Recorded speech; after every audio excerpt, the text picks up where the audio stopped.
Hello, I'm Chris Anderson. Welcome to the TED Interview. This is the podcast series where I get to sit down with a single TED speaker and discuss their ideas in greater depth. Now then, today I get to talk with Elif Shafak. Elif is a celebrated novelist, political scientist, and essayist.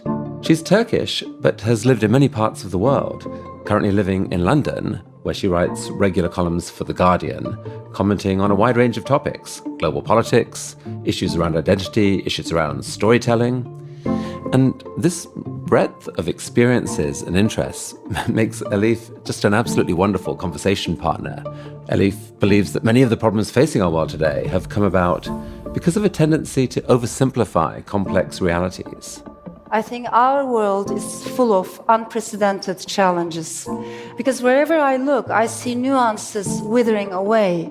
On TV shows, we have one anti-something speaker situated against a pro-something speaker. Yeah, it's good ratings. It's even better if they shout at each other. Even in academia, where our intellect is supposed to be nourished, you see one atheist scholar competing with a firmly theist scholar, but it's not a real intellectual exchange because it's a clash between two certainties. In my conversation with Elif, we'll pick apart this idea of certainty and take on a whole range of topics, trying to make sense of the turbulent times we live in. Let's see where this goes. Elif, welcome. Thank you so much. It's wonderful to be here. I think we should start by you telling some of your story. Tell us about how you grew up and how that shaped who you are. Well, when I look back, I realize there have been so many journeys. Life itself is a journey. I really believe in that. But in particular, in my case, maybe it was a very nomadic existence because I was born in France, in Strasbourg, to Turkish parents. My father was an academic. He was pursuing his PhD in philosophy in Strasbourg. But shortly afterwards, their marriage collapsed, and my father stayed in France. My mother took me to Ankara, Turkey, the capital of Turkey. And of course, for her, Ankara or Turkey, this was the motherland. Whereas for me, as a toddler, as a child, it was a new country that I had to discover almost from scratch.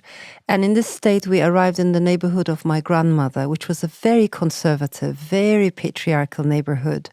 And from then on, I was raised by two women. And these women were very different, my mother and my grandmother. But I must also tell you, when my mom got divorced and brought me back to Turkey, she was very, very young. And because she had dropped out of university, she had no diploma, no career, no money, nothing to fall back on. And usually women in such situations, they are immediately married off to someone older. But it was my Eastern traditional grandmother who intervened and said, no, my daughter should go back to university, she should graduate, she should have a career, she should have choices in life. If she wants to get married again, she can always do it. So when people said, but she can't do that because she has a child to take care of, my grandmother said, I will raise my granddaughter until the day her mother is ready to come and get her. So I was raised in a very unusual setting. I did not grow up in a traditional Turkish family. My mom did graduate with actually very high average, and then she became a diplomat, and afterwards she and I traveled a lot. But the reason I'm mentioning this is because my grandmother's intervention and her support for women's education changed not only my mother's life, but also mine and most probably my children's as well. So the impact of solidarity between women, I think, goes on for generations. Well, I think as you've described, your grandmother and mother were in many ways like hugely different, and they fed different things to you. I mean, what you just said about your grandmother in some ways is surprising because you've described her elsewhere as, very conservative, full of superstition. Tell us a bit more about the difference between them. Well, maybe I wouldn't call her conservative, but she was traditional. She was very spiritual, very irrational, remarkably irrational, but at the same time, surprisingly wise. And perhaps from her, I got my love for oral culture and oral storytelling. She was a storyteller. to me it's interesting because from my mother I got almost the opposite, my love for written culture. My mom is very westernized, very modern, secular, urban, rational, and grandma was pretty much the opposite. She was a healer. She would be like melting lead to ward off the evil eye. She would be reading coffee cups. People would come to her. And it was a universe in which people talked about jinni as if it were like they were real creatures. You could talk about invisible aspects of life. It was just full of magic. The skeptical bones in my body, when someone says, oh, they're a healer, I go, no, that can't happen. Talk to me more about that. What I have seen as a child, observing my grandmother heal, quote unquote, in a limited way. This could be psychological. It could be because people believed in that. We can explain it in many different ways. But I have seen how people supported each other by using traditions, herbs, centuries of culture that sometimes we look down upon, and I find that wrong too. There's a wisdom there that is transferred from one generation to the next. And I think we should also be tuned into that world, try to see what's the best in it. This is not an alternative to science, of course not, but to be aware of that wisdom, I think is good for our own cognitive flexibility. Now, fast forward, I myself, I'm not a believer. I have too much doubt to be a believer. And I don't like certainty. So my problem with many people who are very religious is that they want to get rid of doubt. But equally, people who are very confident of their atheism, they want to get rid of faith. Whereas for me, what is much more interesting is the dance of faith and doubt. We learn from both faith and doubt. Why separate them so much? Overall, what I believe in sincerely is, I think faith is way too important to leave to the religious. And patriotism is way too important to leave it to the nationalists. Just like the tech world is way too important to leave to tech monopolies, and politics is way too important to leave to politicians. So in all these fields, we can become more engaged citizens. And particularly, I believe liberals and progressives need to rethink these fields of patriotism and faith. Okay, wow. Well, you've raised so many things there, and I hope we're going to come to all of them. But to talk a bit about just the power of storytelling. Like so much of your work, it's rather than making specific accusations against people, you tell stories that just reveal a different way of looking at the world that is richer, where if there is injustice, you feel it. How could we all do a better job of replacing some of the angry, outrage-provoking tufo that we have with an attempt to understand better and to perhaps to tell stories in a different way? I'm a storyteller, and maybe I'm a commuter, like James Baldwin used to, describe himself. And when you are a commuter, you become a listener. I listen to people a lot, and I listen to two things: what they're saying, but also how they're saying what they're saying, with what kind of energy. And if I can share this with you, I have many readers in Turkey who are very, very xenophobic, and who are very homophobic. So when you ask their opinions about minorities, particularly about Jews, Armenians, Greeks, Kurds, because these are the main minorities in Turkey, they will tell you lots of biased things because this is the only narrative they've heard. Similarly, I have many readers who are very homophobic. Again, they're very biased against sexual minorities. But then they come and they say, I've read your book, and this is the character that I love the most. Or why did you make this fictional character cry? I loved him so much. And maybe the characters they're talking about are Armenian or Greek or Jewish or sexual minorities. So I thought about this a lot. How is it that people who are more judgmental, intolerant in the public space, when they are reading a novel, they become a little bit more open-minded, a little bit ready to connect with the other? I don't think that's a coincidence. All kinds of authoritarian regimes and narratives require collectivistic identity and erasing individuality. Fascism requires synchronized energy of masses, crowds, chanting. What the art of the novel, storytelling, does is to restore our individuality, not in a selfish way, but in such a way that we can connect with the rest of the humanity and realize that, wait a minute, maybe the person I have always thought as the other, maybe he or she is not that different than me. To me, that individual space that the novel nurtures is very important to break this clashes that we're going through right now. So I really honestly think storytellers need to speak up more in today's world. Well, I don't think anyone could read one of your novels without getting a clearer empathy for, quote, the other. And that tradition is what novels have done. You could argue that novels in general played a huge role in persuading people just to think bigger and to imagine the possibility of a connected world. It seems like right at the heart of it is there are, I think, two sort of fundamental ways of thinking about the world. A lot of people think that the world is a certain way. There is a truth out there. There is a reality out there.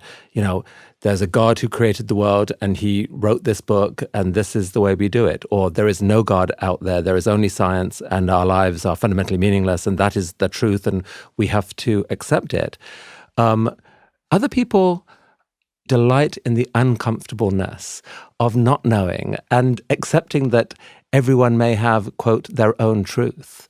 In some ways, the phrase to me, you may have your own truth, that is almost a contradiction in terms. That is giving up on the possibility that there is one truth. Like that there could be different ways of expressing the truth or understanding the truth, but truth, by definition, wants to be one thing, even if we see it differently. I understand. And actually, I find this conversation so important and so timely, isn't it? When I was very young, I read a novel I've never forgotten called The Bridge Over the Drina. I was a high school student, and until then, I had swallowed the nationalist education in Turkey, which told me that we were a great empire, the Ottoman Empire, and we brought justice and civilization wherever we went. So that is my interpretation of history until then. And I'm reading this novel, and there's a moment when two peasants in the Balkans, they're talking about the janissary system in the Ottoman Empire, which was the military system. Christian children were taken into the janissary system and they formed the army of the Ottoman Empire. So one of the peasants says, thanks to the janissary system, our poor children were given a good education, they were able to go all the way up the ladder, and they became even viziers.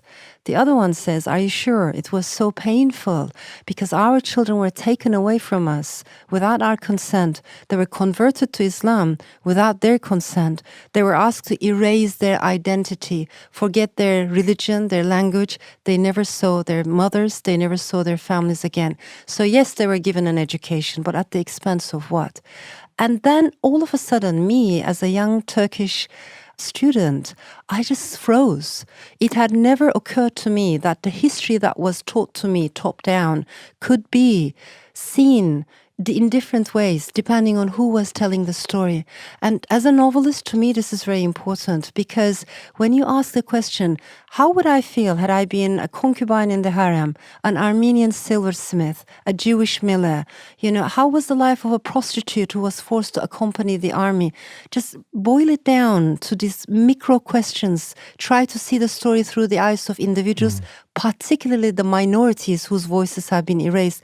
And then you realize, wait a minute, there is no such thing as absolute history, and I need to pay attention to the stories of the others. That is what I'm defending. That's a beautiful anecdote and reflects the same kind of arguments that there are about colonialism. As a Brit, the main narrative I heard was, for all its faults, colonialism brought a lot of great things to the world. Legal systems, roads, trains, marvelous. And then you hear other much darker stories of colonialism from people who were devastated by it. And probably neither of those individual narratives is enough to truly understand the world. And somehow we have to embrace both. And people are really bad at embracing multiple stories. Yes. People often behave as if they have to choose just one narrative and stick to it no matter what. Even institutions that were so painful might have had some positive impacts for some people. It is okay to be able to talk about these things. However, I think for me, it's much more crucial to give more voice to the stories of the silenced, because those are the stories that we never hear, particularly in non-democracies. And this has been a huge feature of so much of your work, Yeah. and it sometimes got you into trouble. It did indeed, yeah. Talk about the publication of The Bastard of Istanbul. Well, The Bastard of Istanbul is a novel that tells the story of a Turkish family and an Armenian-American family, generations of women. So most of the story is told through the eyes of women. And it's a story that deals with memory and amnesia. I think we in Turkey, even though we have a very rich old history, we are a society of collective amnesia. You know, our connection with the past is full of ruptures. So in a nutshell, this is a novel that dares to talk about the Armenian genocide. And after the book was published, I was put on trial under Article 301, which is supposed to protect Turkishness against insults, but nobody knows what that means. So I was accused of insulting Turkishness. And what they did was to take out sentences from the novel. And as a result, my Turkish lawyer had to defend my Armenian fictional characters in the courtroom. It was very surreal. On the one side, it was dark. There were like mobs, groups on the streets, ultranationalist groups, spitting at my pictures because they thought I was the pawn of Western powers. Even after I was acquitted, after a year, I had to live with a bodyguard for a year and a half. Yeah, But at the same time, I think I need to mention that the book was widely read, shared, and the whole experience taught me the importance of the energy that comes from readers. I sincerely believe in countries where there is no proper freedom of speech, if novels survive, if the publishing industry continues to work and exist, we mostly owe it to readers. Because in a country like Turkey, a book is not a personal item. You read it. If you like it, you pass it on. And people would come to me having underlined sentences with different colored pens because different people have read the same copy. So that word of mouth, that sharing is incredibly precious and heartwarming. But on the other hand, the lack of freedom of speech, of course, is quite dark. I think when you share something absent the context, it can enrage people. I mean, these were quotes from characters in a novel. Yeah. They weren't your advice to every Turkish citizen or whatever. You know, it's this was a work of fiction. And even in the world's holy books, this feels to me like a big issue. Like if you see certain words in a scripture, if you say that is God telling me to behave in a certain way, for example, to exact revenge on someone, that will lead you to do one thing. If you say, no, these were words written at a particular time in a particular context, then you take a completely different lesson from them. And we're incredibly bad at sort of separating those two things. And people want simplicity. They want. We're just very, very bad at handling nuance. I so agree. People want simplicity, and I think the more complex it feels, the age we're living in, it's full of uncertainties, the more perhaps some people's need for simplicity. And this is a very dangerous crossroads because this is exactly where the demagogue enters the picture. So we have demagogues, East and West, telling us that actually things are very simple, that Brexit is going to be very simple, that trade deals are going to be very simple, that actually everything is very simple and they are going to provide that simplicity. That is very, very dangerous. It is an illusion. The demagogues also tell us that if we are surrounded by sameness, we will be safer. If we retreat into our tribes, we will be safer. That is a lie. Whether we like it or not, we're all far too interconnected to think that by building up walls and retreating into tribes, we will stay away from the problems of others. So to me, it makes more sense to work together as world citizens, as global souls, rather than retreat into tribes. So let's talk more about this because this is really important. I mean, first of all, give your sort of diagnosis of what happened, because these demagogues didn't arise by accident. There was ground was prepared in a sense. They were tapping into very deep emotions, very understandable emotions. What went wrong? To be honest, it pisses me off so much to see how populist demagogues are much better at addressing people's emotions than many people on the left, many liberals, who speak more with reason, with data. But I think we need to understand the power of emotions. And we live in an age in which lots of negative emotions guide and misguide politics, including anxiety. There's a lot of anxiety. There's anger, there's fear, there's resentment and bitterness. So here's where I make a distinction. I think many people have many understandable, legitimate concerns and anxieties. We cannot just brush that aside. But unfortunately, the populist elite, and I'm using the phrase populist elite very deliberately, and I think we should use it over and over because they like to present themselves as if they're not part of the elite, but they are. And I think populists have no problem with the elite as long as they are the elite. So I use that phrase very deliberately. What the populist elite does is to exploit those concerns, those emotions for their own ends, for their own benefits. So we should be very critical of the populist elite, but at the same time, understand the reasons why people have those concerns, because populism is not the reason why we're going through this. It is a symptom, but it's also a catalyst. It turns people into something much, much nastier. But the reason why some of those emotions are there, you could probably lay at the door of the liberal progressive elites in a way. I think arguably we weren't paying attention to a lot of things. We stirred up emotion both through economic policy, if you like, globalism at all costs, for example, technology at all costs, for example, but also through the language that we deploy. Like some of the language around progress, around political identity, around identity politics in general, seems to have become anathema to people where they feel, I am scared of these progressive elites. They're no longer addressing me. They're taking away a life I'm familiar with. And it arguably made it much easier to whip up anger about, invasion of my community by outsiders, etc. Does that make any sense? It does make a lot of sense. And I think the main divide right now is actually not between left and right. At the heart of everything lies inequality. It is the year 2019, and I think we need to make inequality the center, the front of all our discussions. Of course, primarily economic inequality. It is just unthinkable, ununderstandable. It's not possible to defend this growing inequality that has become worse and worse. But there's also some cultural gaps, epistemic gaps, and of course, educational inequality that we need to talk about. Many people, in my opinion, rightly feel like the politicians altogether, whatever party they belong in, they're just so far away from their realities. People do have concerns about whether their children will have the same opportunities for education or the job market. And I think these are understandable worries. And I am a foreigner myself, I am an immigrant myself, but I do understand that some people have worries about cultural diversity. So I need to find a new narrative, a new language that can communicate with people who don't necessarily think like I do. If I can't do that, I will be pushing them towards the lap of the far right, where unfortunately they're saying, you know what, you can voice all your concerns here, we won't judge you. So we need to be very careful. We need to go beyond our echo chambers.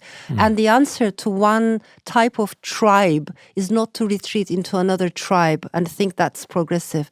I think that's a very regressive approach. What we need to do is go beyond tribes. So let's isolate the populist elite, but let's connect with the people. It is ironic and in a way heartbreaking that the places where most outsiders actually live in a country, namely the cities, are the places where people are least worried about immigration and diversity. Like they actually, when in many cities, people of all races celebrate that global diversity, and they get a lot of joy from it, whether it's food, whether it's culture, whether it's just friendships. And you almost wish you could say, actually, when you give when you give multiculturalism a chance, it really works. It's kind of fun. It's cool. Like life gets more interesting. And the people who are most fearful of immigration often live with fewest immigrants actually nearby. It's a paradox there. That is very true. I mean, as you said, in countries, in regions where there is diversity, actually people's perceptions of multiculturalism is much more positive. But overall, what I can tell you is I come from a country that has lost its diversity, that has lost its cosmopolitan past. And I think by losing this in Turkey, our loss has been enormous. And I'm not talking about a political loss or a economic loss only, but something in our conscience was gone. Diversity matters. I'm not saying it's easy, but it is our duty, in my opinion, to make it work. The other is a very dangerous tunnel, and we have enough experience and enough knowledge of history to know where that tunnel takes us.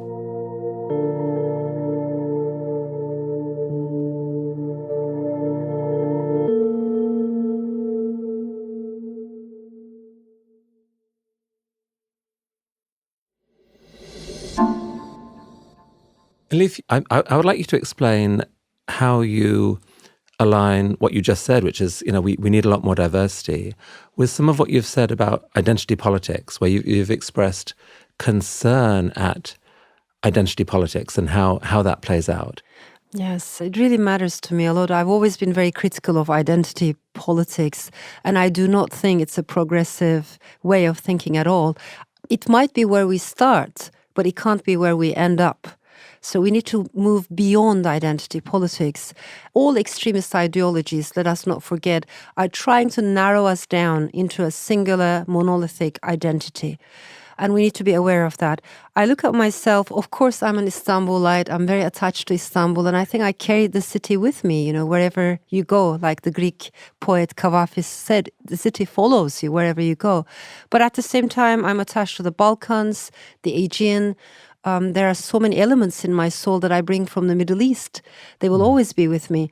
Yet at the same time, I'm a European by birth, by choice, the values that I share. I've become a Londoner over the years, then a British citizen. And despite what Theresa May claims, I would like to think of myself as a citizen of the world and as a global soul. So why can't I have multiple belongings? Why do I have to be reduced to a single thread? I think we have, even in feminist circles, more liberal, progressive circles, we are losing the emphasis on multiplicity. And that worries me. This wasn't the case always. For instance, when you read someone like Audre Lorde, she matters to me a lot. Audre Lorde, she says, look at me, I'm a woman, I'm a poet, I'm black, I'm lesbian, I'm this, I'm that, I'm many more things. I contain multitudes, like Walt Whitman used to say. We lost that thread.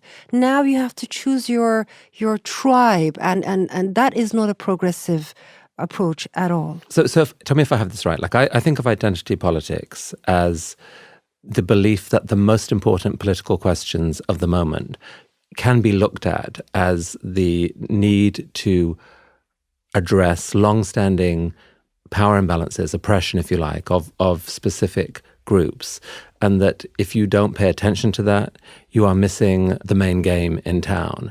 And I think some people would say that you can actually have multiple identities and still be passionate about identity politics. The word intersectionality seems to be about that you can both be passionate about racial injustice and gender injustice, etc. But the core of it is that this is the main political issue, and to solve it, you have to address oppression, long-standing historic oppression. And so that would be the argument for. But if the political question becomes one about righting oppression, that feels like a sort of a one-dimensional push-pull. And maybe that is essential, but part of me says, but what about reframing these questions about what two different sides can actually build together? Because if it's about addressing oppression full stop, it's hard to see how the sides ever come together, because that is partly why, arguably, a whole group of people, for example, in the middle of America or in rural Britain, have felt that their own identity is being threatened by the future that they're hearing about from the elites. Absolutely. Identity politics can make us very passionate about single causes. To me, there isn't a single issue in life, and actually there are multiple issues. And as human beings, our minds and our hearts are vast enough to comprehend and to work for all these issues simultaneously. I don't have to pick just one single cause and then, defend that all my life. I can speak about multiple things. So we can think about expanding our approach rather than narrowing it down. But just to give you one example, because I don't want it to be too abstract, when I look at the women's movement, I find it very important that feminism turns into global feminism, global sisterhood. Even that is not enough. So it has to go beyond cultures, beyond divisions of West versus East. We need to have a very honest conversation about the hierarchies and the gaps within the feminist movement. Where do we need to have more bridges between cultures? And then beyond that, we need to reach out and talk about masculinity and work with men together, because I think patriarchy, at the end of the day, of course it makes women unhappy, but it also makes men unhappy. If I cannot understand how masculinity becomes a straitjacket, particularly imposed on young men, limiting them, limiting their freedoms, I'm not doing a good enough job. So the kind of women's movement that is embracing, that goes hand in hand with the LGBT movement, but also reaches out and talks honestly about the construction of masculinity. So that is a more nuanced approach in which more people can feel on board and they can be part of this movement together. To me, it's very important to talk about inclusiveness. Okay, so you're a woman, I'm a man. Mm-hmm. Talk to me more about patriarchy in a way that is inclusive. Some men hear the term patriarchy and they think that they are being accused of signing up for some secret society where they secretly control all the hidden levers of power. And some men go, wait a sec, I never got the memo. I never went to that meeting. What are you talking about? I love women. Don't make me feel so guilty. And they respond badly. So help educate me as to how I should think of patriarchy. Like what's the language that leads men and women to come together to fix this? I think we should discover this together, rather than one group telling the other group how they should be thinking. I don't like maybe top-down approaches at all. To me, civil society is important, and diversity within civil society, within the public space, is very important. That said, when we talk about racism, of course I'm going to listen to, a writer of color, because his or her experiences might be very different than mine. Mm. We're going to listen to each other's experiences, and for that we need to have an open mind. What I'm trying to say is it is very complex. Rather than thinking of patriarchy as something that men do to women, we need to think of it as a complex system in which men and women are not free. None of us is free, actually. And it's based on inequality. One of my novels is called Honor, and I wrote about the concept of honor, which can be very imposing, very dominant, especially all over the Middle East. And one of the issues that I addressed, even though it was hard, was how we as mothers raise our sons, sometimes as the little sultans in the family. And these boys grow up thinking they have a responsibility to keep an eye on the modesty of their sisters and mothers. I did a lot of research on honor killings in Turkey. And in some cases, it was very sad to see how the matriarchs in the family had encouraged these boys, like 15-year-old, 16-year-old boys, to commit these crimes. So I'm trying to say it's far more complex than we realize. Mm. Of course, patriarchy thrives on injustice. But we need to understand its layers. That consciousness is the beginning to start questioning things. Why is it like that? Why are women receiving less wages when they do the same kind of job? Why is it that they're telling me it is natural for a woman to be a mother primarily? This is the narrative that I hear in my country. Why is it that in politics there are so few women?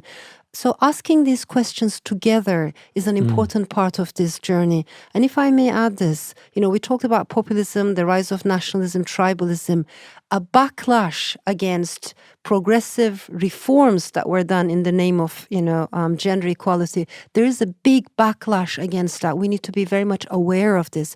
It is happening in country after country. Lately, it happened in Spain with the Vox party in Andalusia. One of their main narratives is that, women have gone too far and we need to protect the traditional family. So there is a backlash. And to me, this is very important because for such a long time, people in the West assumed that you were beyond the threshold. You already had achieved democracy. But all I'm saying is even the rights that you enjoy, you might lose them because things can go backwards. I thought one thing that you said there in your explanation of patriarchy, that is powerful, and I mean, listening as a man, is saying, I'm not saying that this is something that men decide to do to women. Yeah. What I'm saying is that there's a system that, for whatever historical and cultural reasons, it happens that system tends to create unfair outcomes for women. And by the way, that's no fun for anyone. That means that we all lose. And I think, explained that way, every modern, every reasonable man is 100% on board. I mean, you're so powerful on language. Talk a bit more about the kind of language that you would like to be edited, if you like, language that's coming out of the progressive side. Mm-hmm. Well, one mistake we're making is we often say to ourselves, we should go out and explain it to people. That is the wrong approach, because it sounds as if we know all the answers and we're going to convey those answers. No, we don't know all the answers.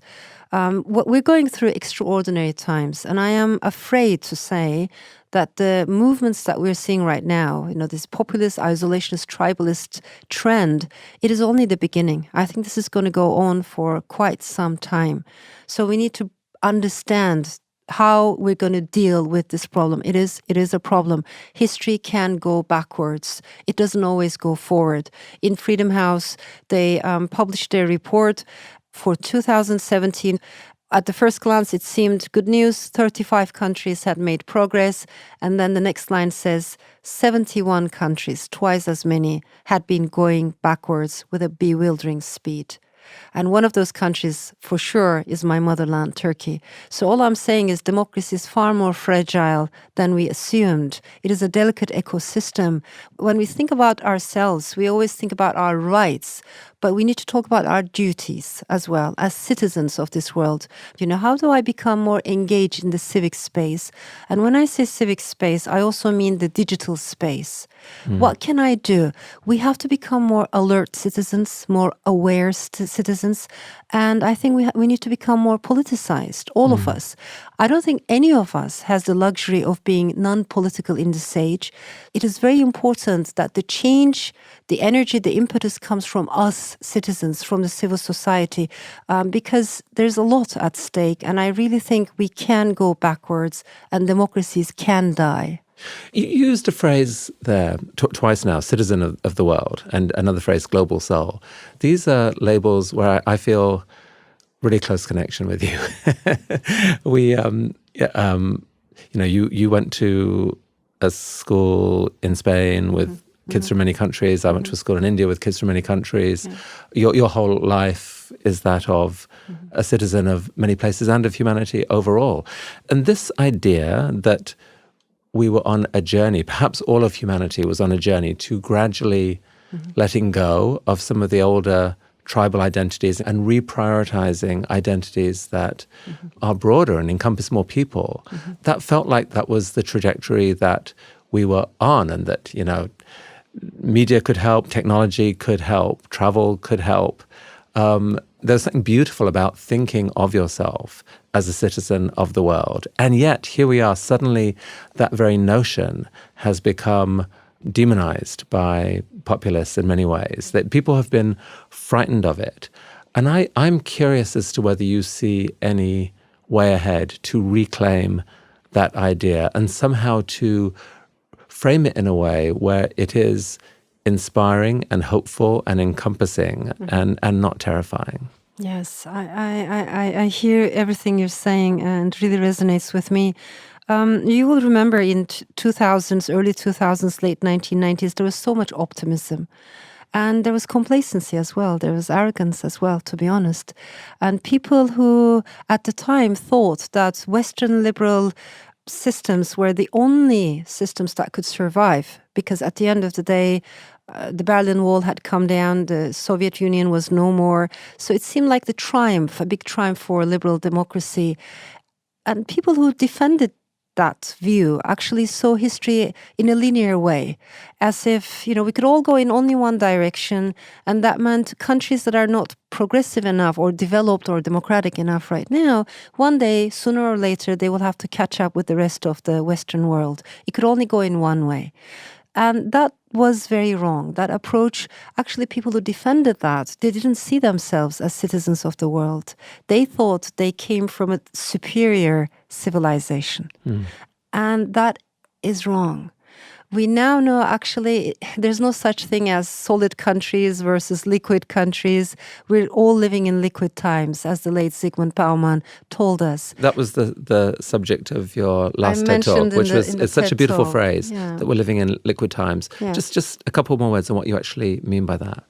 Well, until recently, I even think until 2016, many people, with all the good intentions, they assumed that some parts of the world were much more turbulent, liquid lands, Turkey definitely being one of them. And it was in those places that you needed to work hard for gender equality, for democracy, for freedom of speech, human rights. But then some other parts of the world, namely the West, were regarded as safe, solid. You didn't really need to worry about democracy or rule of law because it was already established. So all I'm saying is after the year 2016, this dualistic view of the world has been shattered to pieces. And I think right now, more and more people realize even the rights that they had taken for granted could disappear one day, and actually we're all living in a time of uncertainties. We're all living in liquid times. Liquid times, turbulent times. Turbulent times, indeed, yeah.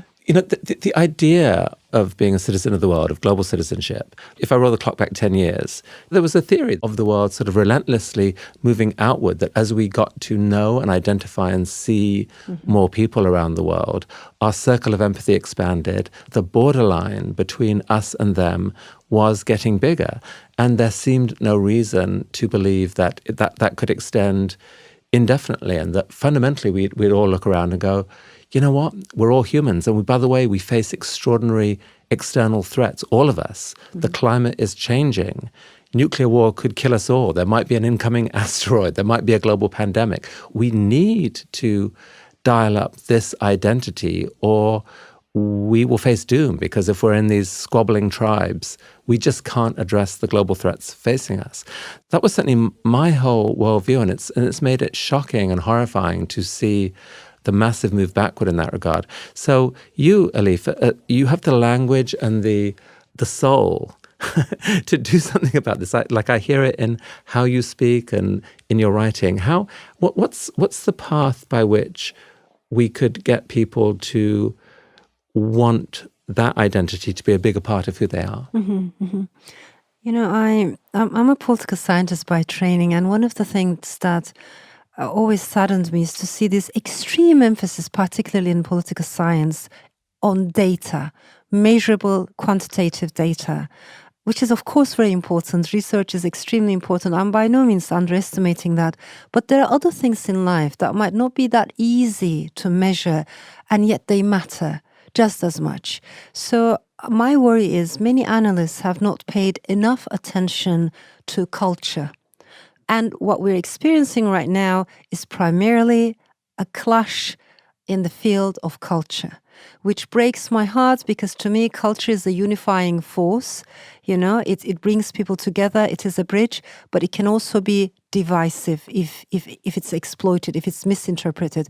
So for people who are in the world of culture, as storytellers, artists, people who care about culture, it's very important to speak up right now and try to bridge those gaps. Language, to me, matters. So one of the things I question a lot is these binary oppositions that we're being constantly subjected to. We need to be very careful about this, because this is how tribalism starts. They're telling us that there are only two ways. You're either completely pro open borders, let anyone you want come in, or you want safety and security, so choose your side. We have the right to say, you know what, I don't believe in your artificial duality. I think as a human being, I have more choices. I can be pro-immigration and at the same time defend a sensible immigration policy. I'm not going to choose any part of this artificial duality that you're imposing on us. The clash between the two cultures that you're talking about is basically the clash between what would you use the labels sort of nationalists versus what progressives, or sort of urban globalists? How would you label what you think is the sharpest culture clash of the moment? Well, several things are taking place at the same time. It worries me a lot to see how the tech world is unfortunately changing. Again, speaking about the optimism of early 2000s, I think the biggest optimists at the time were the tech optimists. So much so that, especially in my part of the world, they thought, thanks to digital technology, the entire Middle East was going to become one happy democracy. The uprisings in Iran were labeled as Twitter revolution, and people thought, well, the youth in Iran are now firing tweets against autocracy. You will remember in Egypt, particularly the Arab Spring, so much so that a young couple in Egypt named their newborn baby daughter Facebook. So as we're speaking right now, there's a teenager in Egypt named Facebook whose very presence symbolizes the optimism of the time. You wish you could see some of those dinner conversations. Mom, Dad, Facebook? Really? Yeah, exactly. I've got that for life? Exactly. Maybe there'll be another twist in the story, and in 3 years' time we'll all be singing Facebook's praises again. Well, you never know. I think Facebook in particular, but the digital world in general, social media in general, is a bit like the moon. It definitely has a bright side in terms of connecting us, letting ideas travel freely. So by no means I'm underestimating that. However, because we have only focused on the bright side, we forgot to see its dark side. And today is the time we need to be very aware, alert about the dark side of social media. The idea was each and every one of us was going to have an equal voice. That is not what's happening on social media. People on the fringes who used to stay on the fringes, more racist, nationalist, sexist, their voices through algorithms are now affecting and dominating the mainstream. We can't be naive about this. So to me, it's very important to be aware of the dark side of social media and ask the tech companies to be more responsible. You can't just say, we're just free publishing platforms. They're more than that. Well, indeed. I mean, there's been a massive mood shift. I mean, TED is probably one of the homes of techno-optimism, certainly a decade ago. In the last couple of years, the mood has shifted spectacularly. At the last TED this year, the level of anger at some of the social media companies was palpable, and the mood has changed. You've got interesting way of thinking about information that I'd like you to articulate. Like you've differentiated between information, knowledge, and wisdom. Could you share that? Yes, I think they're completely separate things, and sometimes we use them interchangeably, but they aren't the same thing. So we do live in an age in which we have a lot of information, obviously, but also a lot of misinformation, which we need to be careful about. And we tend to think that if you have enough information about a subject, you do know that subject. Actually, it is the opposite. I think the more information we have about a particular subject, sometimes the less we know. Because what does it mean to know a subject then? Because even if you don't have much information about a very niche subject, you can Google it, right? In 5 seconds, in 5 minutes, you can have enough information. And that might lead us into thinking, okay, I have enough knowledge about this particular subject. But knowledge is different. Knowledge primarily requires us to slow down. You can't rush knowledge. And to look more deeply, it's more in-depth analysis, to notice the nuances. And then there's wisdom, which is something completely different. And to me, it's very important because I think wisdom combines knowledge with emotional intelligence, with empathy and stories. So wisdom comes from the heart and the mind simultaneously. It's a combination of different styles. And to me, one of the important things is how can we encourage more wisdom and lessen this emphasis on information, because there's a fetishism almost about, how important information is. We think that's enough. So can I play that back to you and see if I've got that right? So in the pursuit of knowledge, beware of just gorging on too much information that may deceive you into thinking you know more than you do.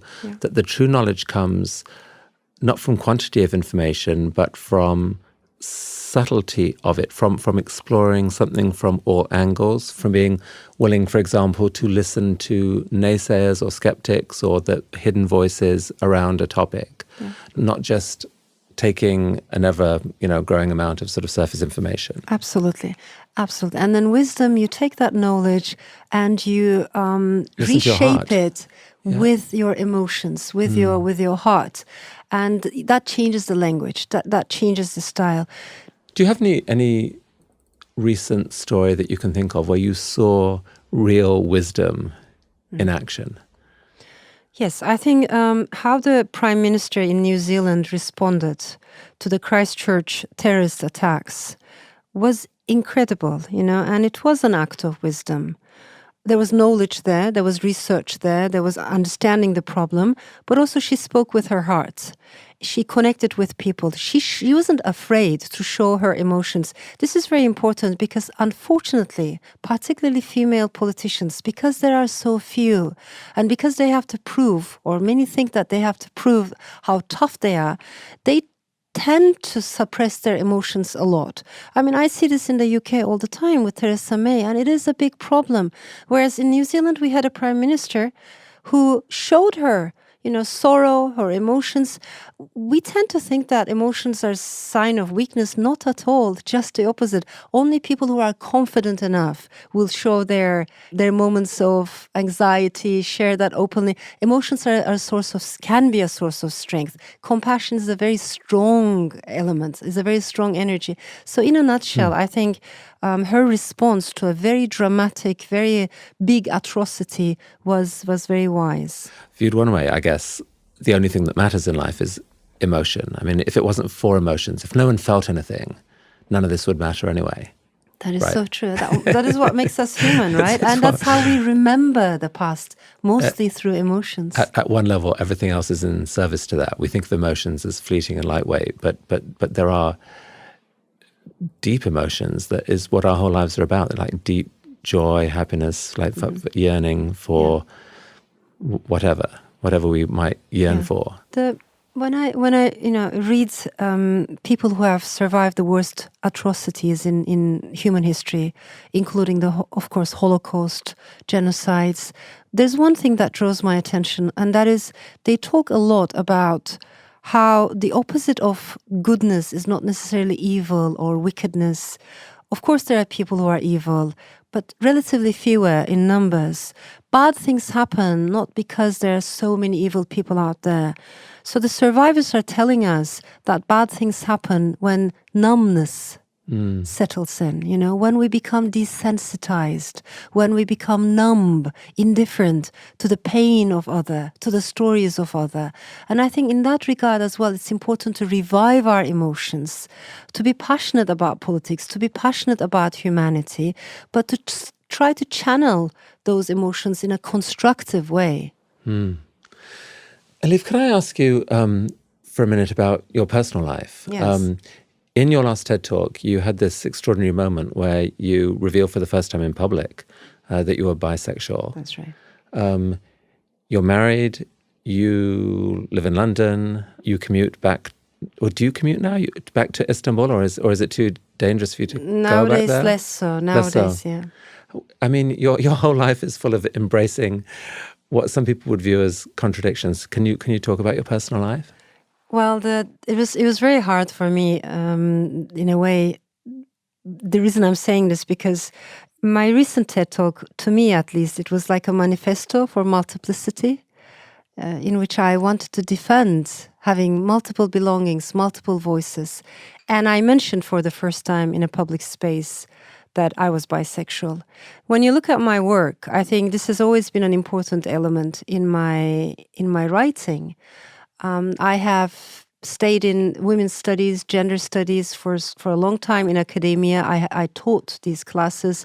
I taught queer studies as well. So all of that was an important part of my work. In all my interviews, my activism, I have defended the rights of sexual minorities. And obviously it's in my fiction as well, always very important in many of my novels. However, I had never had the courage to come into a public space and say, by the way, this is also who I am. Because I was so worried about the backlash that I would receive from my motherland. And to me, to be able to give this talk was incredibly important. Afterwards, I had beautiful feedback, response from so many people all over the world. But I'm very sad to say, from Turkey, I had a horrific backlash.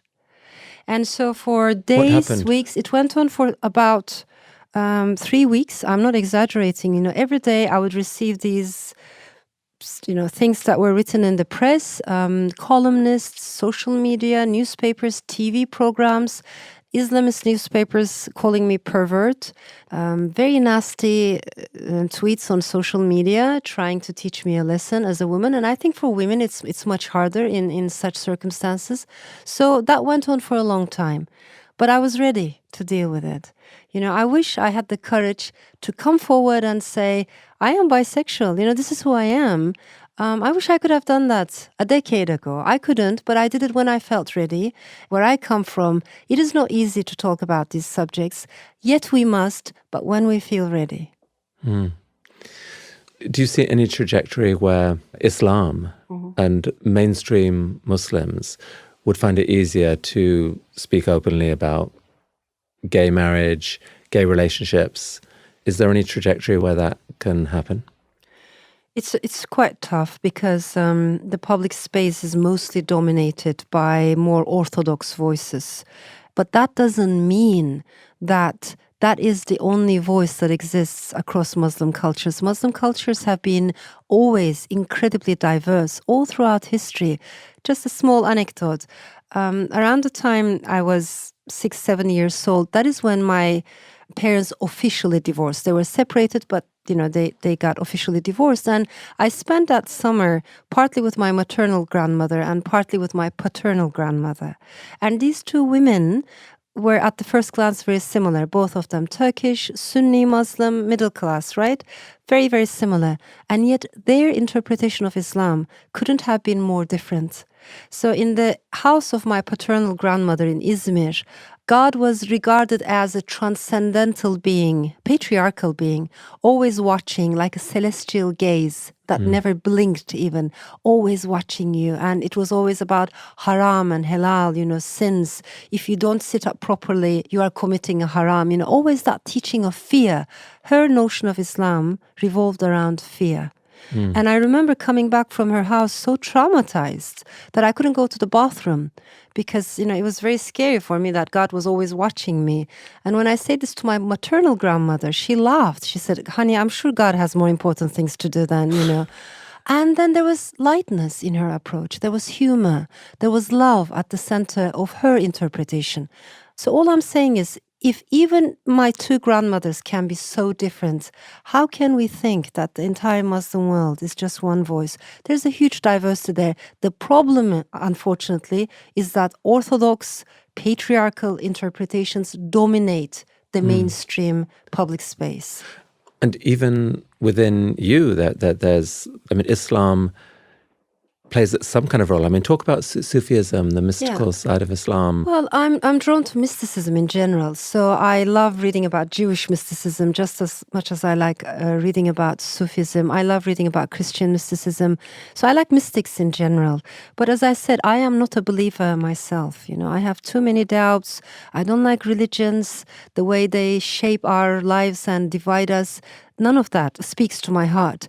But there is something in spirituality and mysticism and faith in general that I take seriously and I like to think about harder.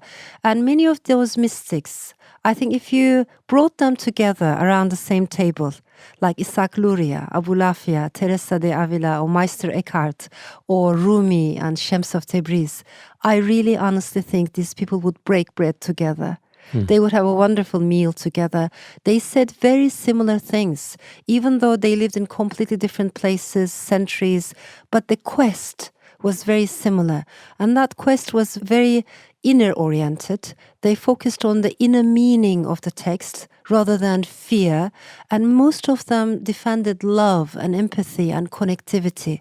And it breaks my heart that that old philosophy has to a large extent been forgotten, erased or censored across the Middle East. There's a part of me that wants to say, particularly to young people, remember this philosophy existed. I don't want to romanticize Sufi groups today because many of them can be just as patriarchal, just as hierarchical as the rest of the society. And I don't like to over-romanticize anything, but rather than looking at individual people, remembering the old philosophies of Spinoza, of Rumi, of Shams of Tabriz, there's a beauty there that we have forgotten. And to me, what is remarkable is these people try to understand God, whereas today we're far more obsessed with religion than the idea or the possibility of God. That is a very interesting shift that happened in the modern times. Elif, bringing to us some of the wisdom of the mystics seems like a beautiful way to wrap this up. Thank you so much for what you stand for and for the nuance, the richness, the many, many sometimes contradictory truths you bring together and hold and share with us. It's been a real treat to talk with you. It's been such a pleasure. Thank you. Thank you, Elif.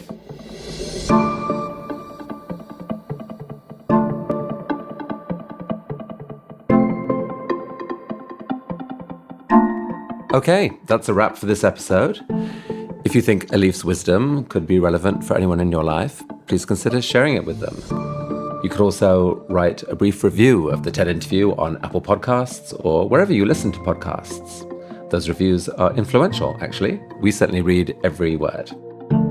This show was produced by Sharon Mashihi. Our editorial director is Michelle Quint. Production manager, Roxanne Highlash. Mix engineer is David Herman. And our theme music is by Alison Leighton Brown. Thank you for listening.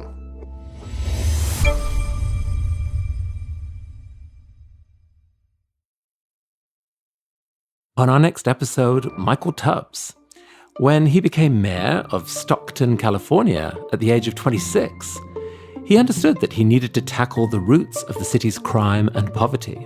We have to be reminded of what's good about who we are as Americans. And what's good about us is we don't always get it right, but we always find a way to start to correct it.